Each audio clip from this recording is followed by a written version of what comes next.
우리 인생은 모두가 무덤을 남긴 채 다 사라지는 것이 이 땅에 살아가는 이치입니다. 그 어떤 사람도 흘러가는 세월 속에서 인생의 죽음을 막지 못하는 것을 우리는 보게 되죠. 다윗도 인생의 허무함이 무엇인지 알았기 때문에 제가 시편을 올해 다시 읽으면서 다윗이 많은 전쟁과 죽음을 넘나들면서 그가 고백할 수 있는 이것이 인생은 헛되고 헛되다고 하는 사실. 그래서 솔로몬이 고백한 줄 알았더니 그의 아버지 다윗이 이미 고백했던 것을 알 수 있습니다. 그렇기 때문에 헛된 일에 우리가 분유하며 살아가는 인생이 얼마나 안타까운 것인지 우리에게 오늘 시편은 가르쳐주고 있는 것입니다. 여러분 4절 말씀 가서 한번 끝에 보시면 여호와여 나의 종말 the life end 삶의 마지막이 언제인지 연한 the number of my days 내가 몇 년을 살고 죽는지라고 하는 이 연한에 대해서 언제까지인지 알게 하사 내가 나의 연약함을 알게 하소서라고 다윗도 오늘 기도하고 있는 장면을 보면 종말과 연한이 언제인지 아는 그것은 너무나 귀하고 우리 신앙에 있어서도 너무 귀한 것이라는 사실이죠. 많은 사람들을 사회생활하면서 만나면서 늘 자기 삶이 안개 같다고 여기는 사람들을 만날 때가 있습니다. 그들은 이 땅에 연연하지 않고 초월하는 그 삶의 힘이 그들에게 있는 것을 보죠. 그래서 이 땅에서 살아가는 그 삶은 잠시 그냥 머물렀다 가는 삶일 뿐 우리는 나그네가 우리의 본 모습이고 본향을 향해서 때로는 가야 되는 마지막에는 가야 한다는 사실을 아는 사람. 그 사람은 어떤 일에서도 의연하고 초월하며 어떤 것에도 집착하지 않고 어떤 것에도 다툴 일이 없이 살아가는 그 삶을 보게 됩니다. 여러분 많이 다투게 되죠? 분노도 일어나고 그러나 무엇인가에 우리가 집착해서 살아가기 때문에 그런 것이지 사실 나그네로 왔다 가는 짧은 삶을 어떻게 우리가 디자인하고 하나님이 원하시는 대로 살아야 될까에 관심을 갖게 되면 더 이상 다툴 일이 없는 것을 알 수 있습니다. 여러분 바로 이와 같은 삶은 우리 그리스도인들이 이 땅 가운데서 살아내야 되는 삶인 것이죠. 왜냐하면 우리는 시민권자인데 하늘의 시민권자요. 이 땅에 살아가는 그것은 잠시 머물렀다 가는 것이기 때문에 그렇습니다. 그래서 욥기 8장 9절 가보시겠어요? 욥기 8장 9절에 가게 되면 욥은 우리는 어제부터 있었을 뿐이라 우리는 아는 것이 없으며 세상에 있는 모든 날이 그림자와 같으니라 라며 그림자 같은 우리의 인생에 순간적으로 그냥 이 땅에 머물렀다 가는 존재임을 우리에게 가르쳐 줍니다. 교회가 깨지고 아픔이 있었을 때 더 이상 목회자의 길을 가지 않겠다고 했던 제 인생. 그러나 하나님의 계획이 있어서 목사 안수를 받고 첫 부임한 교회에서 54명 480회에 1년 동안 장례식 집례 설교를 하면서 신앙은 목회는 땅에서도 지금 여기서부터 살아가는 것이 목회의 우리의 참다운 신앙이구나라는 사실을 알게 되면서 땅에서도 하늘을 품고 사는 하늘 땅 교회라는 이름을 짓게 된 것입니다. 여러분 정말 땅에서도 하늘을 품고 살아가는 그 삶의 고백은 다른 것이 아니라 오늘 우리 삶 가운데 있는 많은 희노애락에 대해서 우리는 이렇게 고백하죠. 그림자같이 짧은 것이 내 인생이구나 라고 말입니다. 저는 하늘 땅 교회가 한 해 마무리하면서 40일간 기도회를 저녁마다 하고 있는데 이것은 내년을 위한 준비 같지만 사실은 코로나를 보내면서 진짜 내가 무엇을 의지하여 살아가야 하는지를 결론을 내리고 결단하고 내 삶을 다시 점검하는 시간이 40일의 저녁 기도의 시간입니다. 우리가 정체성을 잃고 살아가는 이 시대에 더 이상 뜨거움도 없고 형식적이고 소유와 집착으로 살아가는 사람들을 향해서 성경은 영적인 가늠한 자라고 말씀하고 있습니다. 야고보서 4장 4절로 가보시면 4장 4절 가늠한 여인들아 세상과 벗된 것이 하나님과 원수됨을 알지 못하느냐. 그런즉 누구든지 세상과 벗이 되고자 하는 자는 스스로 하나님과 원수되는 것이니라. 여러분, 왜 이 땅에 우리가 집착하고 정말 하나님과 벗된 것이 아니라 이 땅에 우리는 벗되어 살아가고 있는 것입니까? 그것은 바로 우리가 천국의 시민권자요 대사로 이 땅에 부름 받았다는 사실을 놓치고 살기 때문에 그렇습니다. 세상의 악한 무리 앞에 우리는 적국의 대사로 쓰임받고 있기 때문에 정작 무엇을 위해서 살아가야 될지 사명을 놓치고 살아가는 것이죠. 코로나가 우리에게 준 것은 집착할 것이 이 땅에는 하나도 없다는, 더구나 내 생명조차도 더 이상 집착해서 유지할 수 있는 것이 아니라는 사실을 우리에게 가르쳐 준다면 우리가 무엇을 위해서 살아야 할지 우리는 다시 한번 주의 말씀으로 결론을 내리고 오늘 이 예배를 통해 듣는 이 말씀이 내 삶을 다시 흔드는 사건이 되기를 주님의 이름으로 부탁을 드립니다.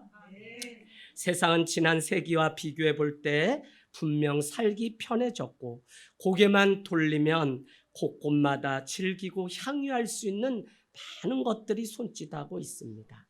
이러한 세상의 즐거움은 우리로 하여금 인생의 진정한 목표를 망각하며 살아가게 하는 것이죠. 이에 대해서 C.S. 루이스는 이렇게 얘기합니다. 영원하지 않은 것은 다 무용지물이다. 여러분, 우리가 그토록 붙잡고 살아가는 그것은 영원하지 않을 뿐 아니라 그것은 한낱 있으나 없으나 하는 무용지물과 같은 것. 그것을 붙잡고 하둥바둥 살아가는 우리의 삶을 생각하면 우리가 무엇으로 살아가는 것이 진심이고 진실인지, 진리로 살아가는 것이 무엇인지를 다시 한번 생각해 보길 원합니다. 더구나 많은 매스컴에 등장하는 많은 이야기가 사람의 생명조차도 함부로 대하는 이 시대를 보면 그 많은 이유들은 다 탐욕 때문에 일어나는 일들인 것을 우리는 알 수 있죠. 히브리서 11장 13절은 이렇게 말씀하고 있습니다. 하나님이 그들의 하나님이라 일컬음을 받으심을 부끄러워하지 아니하시고 그들을 위하여 한 성을 예비하셨느니라. 누구를 향했어요? 본향을 사모하는 자를 향해서 이와 같이 한 성, 천국을 준비하고 있다고 말씀하고 있는 것입니다. 여러분, 오늘 진지하게 내 인생의 끝이 언제가 오는지 종말에 대해서 우리는 늘 살기를 원합니다. 요한복음 1장 13장 1절과 13장 3절에 보면 아버지께로 돌아갈 때가 이른 줄 아시고 자기의 사람들을 사랑하시되 끝까지 사랑하시느니라고 예수님의 마지막 세족식을 그렇게 말씀하고 있습니다. 예수님은 영원하신 분이심에도 불구하고 예수님의 머리에도 늘 마지막 때가 이른 줄 알았다고 하는 그 고백이 그에게 있었습니다. 그 마지막에 내가 무엇을 해야 될까 고민하다 결국은 사랑이 무엇인지 남겨야 되겠다는 마음에 그는 제자들의 감추고 싶은 발과 그들의 상처난 그 발을 씻기기 위해 바쁜 걸음을 멈춰서서 잠시 제자들의 무릎 앞에 무릎을 꿇고 멈춰 섰던 것입니다. 여러분, 내 인생의 마지막이 언제인지를 아는 이것이 얼마나 중요한지 모릅니다. 우리는 종말주의자들은 잘못된 거죠. 이장님과 같은 담이 선교회 저 삼각산에 예수가 오니 몇 월 며칠까지 집, 터전, 처자식 다 버리고 그곳에 모여라 하는 종말주의자들은 문제입니다. 그러나 종말론적인 신앙은 우리가 늘 가지고 내 인생의 마지막 종말이 있다는 사실을 기억하며 살아가야 되는 것이죠. 원하든지 원하지 않든지 누구나 그냥 지나가는 일이 결코 없는 것이 바로 죽음이며 조금 빠르고 늦은 차이만 있을 뿐 다 누군가는 하나님께로 이 땅에서 흙으로 없어지는 때가 있다는 것입니다. 그래서 여러분, 오늘 읽은 말씀 앞에 보면 37편 10절 오늘 제가 종말과 관련된 많은 말씀들 열거할 텐데 여러분 한번 써놔보세요. 37편 10절. 잠시 후에는 악인이 없어지리니 내가 그곳을 자세히 살필지라도 없으리로다. 그러니까 여러분, 악인도 때가 되면 다 없어지는 거예요. 나를 괴롭히고 힘들게 하던 그 악인도 다 없어지는 게 우리 인간을 향하신 하나님의 뜻인 것이죠. 또한 우리는 나의 연한이 어떠한지를 늘 생각해야 돼요. 우리나라는 그냥 무병장수에서 100세 시대가 열렸다고 하지만 사실 그런다고 해도 이 땅이라고 하는 것은 잠시 쉬었다 가는 삶에 불과하다는 것입니다. 그래서 시편 90편 10절에는 뭐라고 말씀하죠? 90편 10절. 우리의 연수는 70이요 강건하면 80이라도 그 연수의 자랑은 수고와 슬픔뿐이다. 내가 오래 살았다, 내가 100세 살았다, 120세 살았다고 그 연수를 자랑한다고 해도 그것에는 기쁨도 있겠지만 슬픔뿐이고 이 모든 것이 다 헛것이라고 그렇게 말씀하고 있다는 것입니다. 여러분, 오늘 우리가 읽은 말씀 39편 4절에 이어서 5절을 한번 가서 표시해 놓으시겠어요? 주께서 나의 날을 한 뼘 길이만큼 되게 하시매 나의 일생이 주 앞에는 없는 것 같사오니 사람은 그가 든든히 서 있을 때에도 진실로 모두가 허사뿐이니라. 아멘. 쌓아놓은 그 금잡탑도 또 우리가 잡지 못하고 이루지 못해서 허무해하고 힘들어하는 그것조차도 다 허사뿐인 것입니다. 그래서 여러분, 종일 내가 곳간에 무엇을 드리고 그 밤에 등록이 와서 그것을 다 먹고 도둑이 와서 도둑질해 가면 다 그것이 누구의 것이냐고 성경은 우리에게 말씀하죠. 그래서 이방인들은 마태복음 산상수훈에 보면 이런 것들은 이방인이나 구하는 것이다 라고 하면서 무엇을 먹을까 입을까 마실까 이것에 대해서 염려하지 말라고 합니다.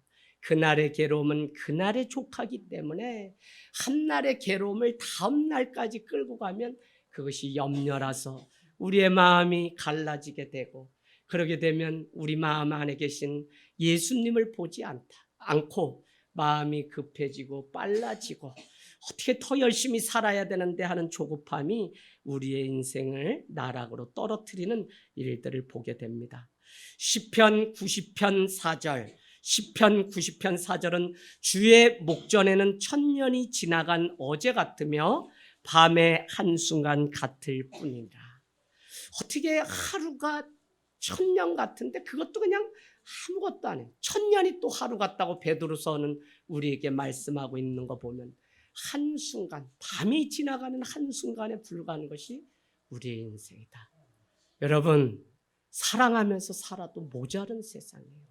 마태복음 24장 12절은 마지막 때의 징조에 대해서 지진도 전쟁도 많은 것을 설명하면서 불법이 성행함으로 사랑이 식어지는 것으로 마지막 때의 징조를 우리에게 가르쳐 줍니다. 사랑이 식어지니까 어떻게 돼요? 미움이 그 안에 있고 살인이 있게 되고 도둑질이 있고 하는 일들을 우리는 볼 수 있습니다. 여러분, 오늘 나의 연약함을 표현하는 성경에 가장 많이 등장하는 단어가 안개라는 단어입니다.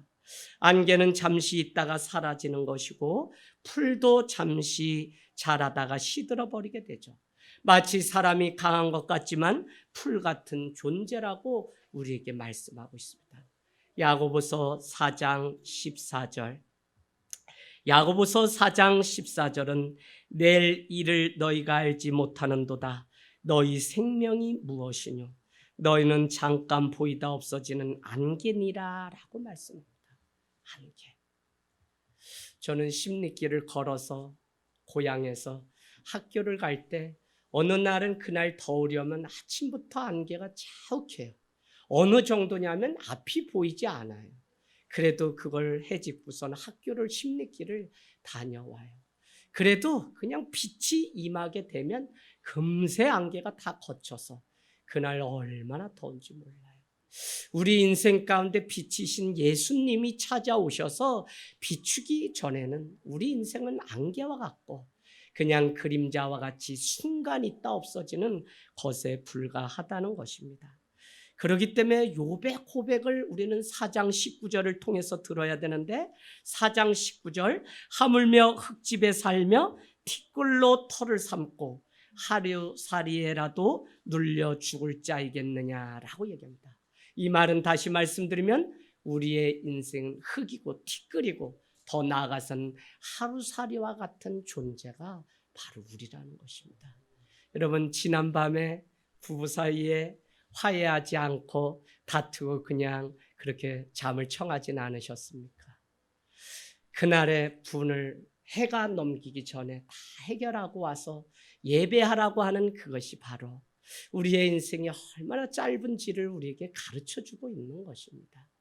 할 수만 있다면 하늘 땅 교회가 마지막까지 주님 앞에 해야 되는 것이 이 사랑을 지켜내는 것. 그래서 영구 피어가 가정이 교회같이 교회가 가족같이. 여러분 목회자인 저도 여러분에게 사랑을 이렇게 설교하지만 가장 어려운 것이 누구냐면 자녀들이죠. 그래서 우리 목사님이 한번 오셔서 말씀을 증거하는데 그날부터 저도 제 삶에 적용하는 것이 무엇이냐면 우리의 자녀라도 그를 한 성도로 대하자라는 것입니다. 성도들한테는 엄청 잘하는데 아들한테는 그날 가가지고 뭐라고 하기가 쉬운 것이 목회자의 단점이죠. 그래서 우리 이용아 성도님, 이용현 성도님하고 물론 잘 안 돼요. 궁뎅이 발로 차기도 하고 하는데 그와 같은 마음으로 대하려고. 왜? 사랑을 빼앗기면 전부를 잃는 것이기 때문에. 그래서 여러분은 이 말씀대로 할 수만 있으면 사랑을 선택하는 지혜가 있기를 원합니다.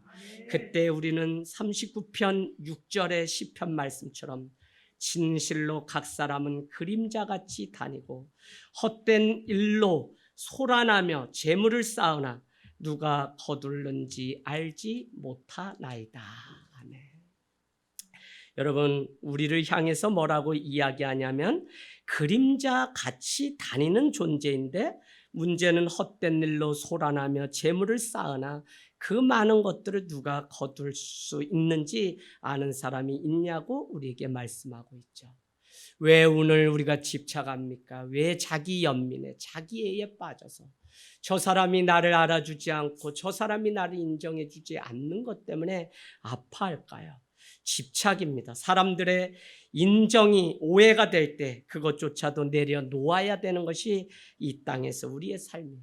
왜냐하면 진심은 언젠가 드러나고 진실은 반드시 통하게 되어 있기 때문에 그렇습니다.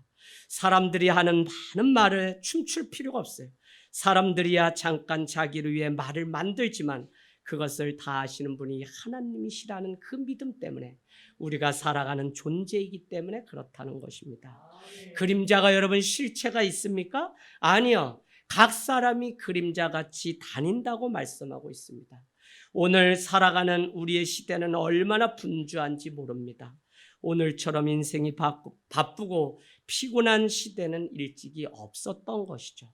그림자같이 정신없고 오고 가는 그러나 결국 사라지고 마는 것이 그림자입니다. 그래서 오늘 시편은 144편 4절에 사람은 헛것 같고 144편 4절 그의 날은 지나가는 그림자 같으니라.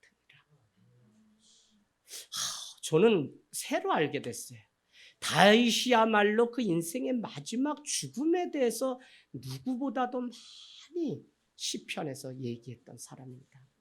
그런가 하면 시편 109편 23절 109편 23절 나의 가는 것은 석양 그림자 같고 또 메뚜기같이 불려 가오며 109편 23절 나의 가는 것은 석양 그림자 같고 메뚜기같이 불러 가오며 왔다 갔다 한다는 것이죠. 아하, 성경이 결국 우리에게 무엇을 말씀하려고 하는 책이냐면 죽음이 반드시 누구든지 있고 죽음 너머에 관하여 말씀하시는 유일한 책인 것입니다. 여러분 이 땅에 많은 사람들이 읽는 책은 어떻게 태어나서 어떻게 결혼하고 어떻게 살았다라고 하는 것이 세상의 책이라면 성경은 유일하게 죽음 너머에 어떤 세상이 펼쳐지는지를 우리에게 가르쳐주고 그렇기 때문에 오늘 한날을 살아도 어떻게 살아서 영원으로 가야 하는지를 우리에게 경각심을 불러 일으켜 주는 것이 바로 요한계시록. 그래서 이 땅의 삶은 짧기 때문에 아무것도 아니고 영원한 하나님의 나라에 가기만 하면 된다가 아니라 이 땅의 짧은 삶이 더 귀하다는 사실을 우리에게 가르쳐 주기 때문에 영원을 준비하는 시간이 지금이라는 사실을 요한계시록은 가르쳐 주고 있다는 것입니다. 여러분, 영원하지 않습니다. 이 땅은 영원을 준비하는 자가 되기 위하여 사도행전에 성령이 임하게 되니까 초대교회는 영원한 것을 얻기 위해서 영원하지 않은 것을 버리며 자기의 삶의 자리에서 들고 일어나 주님의 자리로 나왔던 많은 사람들의 이야기를 보면 정말 믿음을 가지고 그리스도인으로 살아간다는 것이 기준이 그리스도를 따라가는 것이기에 우리가 이제는 세상에 집착하는 것이 아니라 주님의 말씀 위에 다시 머무는 그 삶을 살아가게 되기를 원합니다. 여러분, 세상 살아갈 때 행하는 모든 일이 마지막 이렇게 셈을 하고 회개할 때가 있죠. 그래서 달란트를 다 나눠줬는데 어떤 자는 남기고 어떤 자는 한 달란트 이것 가지고 뭐하냐라고 하면서 주인이 돌아올 때 땅에 묻어놨다 책망받는 일들을 보게 됩니다. 그러나 달란트라고 하는 것은 한 달란트면 충분한 것입니다. 주님이 부활하셔서 우리에게 묻는 거, 너 5달란트 있니 10달란트 있니가 아니라 너가 세상 어떤 것보다 나를 더 사랑하느냐 물으시고, 주님, 내가 주님을 이젠 진실로 사랑합니다. 그래 시모나? 그러면 내 양을 치라, 내 양을 먹이라고 사명을 맡겨주신 이유는, 달란트를 맡겨주신 이유는 다른 거 아니라 주님을 사랑하는 그 마음을 보시고 우리에게, 그래서 내가 잘할 수 있는 것이 그냥 파다듬는 거면 파다듬고, 오늘 보니까 이경호 목사님도 이제는 김장을 한 12년 하니까 팔을 그냥 한 달에 머리만 딱 잘라내더니 새끼줄처럼 손이 한번 훑고 나면 어머 파 그 껍데기 있죠? 훌러던 거 그냥 다 벗겨져가지고 거의 도인이 됐어. 그래서 아침에 이미 우리가 다 준비하는데 사랑으로만 하자, 이거 사랑으로만. 그래야만 오후에 보쌈이 우리 입에 들어갈 수 있으니까 가지 마시고 끝까지 사랑으로 이 일을 감당하길 원합니다. 여러분, 지금 세상 바라보시면 지난 후에 다 후회하는 일만 가득하기 마련입니다. 그렇기 때문에 헛된 일 때문에 우리가 분유하며 요란스러울 필요가 전혀 없습니다. 저는 지금도 타이타닉이라는 영화, 그 배가 빙하에 이렇게 충돌해서 죽음의 소식이 알려졌을 때 한켠에는 이 소식과 상관없이 파티를 여는 사람들의 모습들이 보이고, 그 아래 모였던 사람들은 한 지휘자에 따라서 저 성은 높은 산성이요라고 하는 마지막 찬송가를 부르면서 죽음 앞에서도 의연하게 분란을 일으키거나 요란스럽지 않고 주님 곧 만날 그것을 상상하며 찬양을 부르는 그것이 얼마나 아름다운지. 여러분, 전쟁이 나고 뭐 나면 성도들은 어디에 있어야 됩니까? 그냥 그 자리에 머물러서 기도하면 됩니다. 제가 미리 이 말씀을 알려드리는 것은 누가 막 이단들이 곧 지하를 해서 어떻게 종말이 온다 이러니까 막 동네 들리는 소문이 라면을 막 사가지고 산에다 땅굴을 파가지고 막 혼자 살겠다고 아내 자녀들한테도 알려주지도 않고, 의리도 없는 거지 그거. 혼자 살겠다. 그러지 마시고 그냥 있는 자리에서 무릎 꿇고 주님 어서 오십시오라고 마지막까지 이 믿음 의연하게 잘 지킬 수 있도록 기도하기를 원합니다. 오늘 말씀은 재물을 쌓으나 누가 취하는지 알지 못한다고 말씀하고 있습니다. 세상 살아가는데 재물이 있어야 합니다. 재물이 없다고 말하고 재물 필요 없다고 말하는 것은 온전한 신앙이 아니에요. 우리가 이 땅 가운데 먹고 마시고 자고 하는 모든 것이 다 영적인 하나님의 일입니다. 교회 와서 기도하고 우리 모여서 뭐 해야만 영적인 일이 아니라 세상 가운데 유기를 살아내는 모든 일이 그곳에 하나님의 말씀이 임하고 그곳에 예수 그리스도의 그 은혜가 임하게 되면 우리는 믿음이 뭐라 그랬어요? 말씀하셨기 때문에, 은혜를 주셨기 때문에 보이는 반응, 리액션이라고 했습니다. 믿음이 리액션이 아니라 내가 믿음과 상관없이 돈이 있기 때문에 누굴 도운 것을 우리는 믿음이라고 말하지 않아요. 그래서 말씀하셨기 때문에, 주님이 하셨기 때문에 내가 그거에 대한 또 순종하고 순종함으로 드리는 그 반응, 리액션이 바로 믿음입니다. 그래서 여러분, 우리가 이 땅에 살아가면서 재물 필요하지만 그것이 우리 삶을 억어하거나 고통스럽게 한다면 그것은 잘못된 것이죠. 주기도문도 보면 주님은 우리에게 일용할 양식을 달라고 주님 앞에 물질을 구했던 것을, 그래서 여러분, 온전한 결혼 관계라는 것은 부모님으로부터 떠나야 됩니다. 누군가 말씀하기를, 이런 글귀를 제가 읽은 적이 있습니다. 자녀가 결혼해서 출가하게 되면 이제는 친척이지 가족이 아니라는 것입니다. 제가 이것을 알면서 주례를 20번 가까이 하면서 잘 사는 가정도 있고 한 가정이 좀 어려운데, 이게 부모님이 놔주지 않아서 부부 사이가 갈라지는 것 보면서 제발 부탁드립니다. 자녀, 부부가 연합하여 동거할 수 있도록 부모님은 정신적으로, 물질적으로, 육체적으로 완전히 떠나서 독립된 가정을 이룰 수 있도록 보내는 것이 성경적인 지혜로운 부모의 모습입니다. 여러분, 거기 안에는 물질적인 독립도 해야만 그 가정이 온전하게 건강하게 결혼해서 이루어가는 것이죠.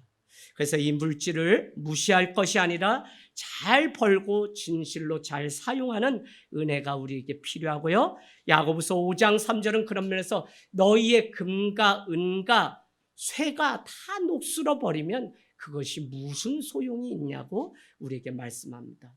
금이 얼마나 소중해요? 은이 얼마나 소중해요? 그 쇠가 얼마나 중요합니까? 그럼에도 불구하고 야고보서는 우리에게 녹슬면 아무것도 아니라고 말씀하고 있죠. 더구나 2장 말씀에 가면 1장 20몇 절에 가면 이런 표현이 있습니다. 너희는 스스로 속이는 자가 되지 말라고 하면서 거울로 자기의 모습을 보고 돌아가서 내가 어떻게 생겼는지 잘 모르는 사람은 마치 말씀을 보고 내가 어떻게 살아야 될지 모르는 자와 똑같다고 말씀하고 있습니다. 말씀이 거울이죠. 그래서 그 말씀을 듣고 먹으면 말씀대로 살아가야 하는데 우리가 그러지 못하다는 것입니다. 여러분, 지금 여러분의 머리에는 무엇으로 가득 차 있습니까? 우리가 많은 것 얻었다고 해도 돈나는 사람들은 돈을 많이 모을지 모르나 생명은 돈 때문에 잃어버리게 됩니다. 온 천하를 얻고도 자기 생명을 잃으면 무슨 유익이 되겠습니까? 여러분, 세상 먹고 사는 것이 힘든 사람이 돈할까요? 아니요. 그 사람들은 그저 한 끼 양식만 있어도 감사할 수 있습니다. 가난한 사람은 오늘 그날의 족한 삶을, 그래서 가난에도 처하고 풍부에도 처하나 일체의 비결이 주님께 있다는 사실을 우리가 알라는 것입니다. 오늘 말씀 7절 같이 합독하고 마치도록 하겠습니다. 시작. 나의 소망은 주께 있나이다. 아멘. 주님께 소망을 두어야 한다는 것으로 오늘 시편 39편은 우리에게 결론을 내립니다. 다윗은 인생이 무엇인지 알았고 연약한 자라는 사실을 알고 있었습니다. 이 세상의 모든 것이 허사라고 하는 사실을 알고 하나님께만 소망을 두는 자가 복이 있음을 가르쳐 줍니다. 왜 하나님이 우리의 영원한 소망이 될 수 있냐면 영원하신 예수 그리스도, 그분이 우리에게 영원한 생명을 주시는 분이기 때문에 그렇다는 것입니다. 여러분, 하나님께 소망을 둔 자는 어떤 삶을 살죠? 바로 성경에 하나님께 소망을 두고 살았던 사람과 세상에 소망을 두었던 사람의 그 삶을 대조해서 창세기는 말씀하는데, 하나님께 소망을 두었던 아브라함의 인생과 세상에 소망을 두었던 누구죠? 롯의 인생이 기록되어 있습니다.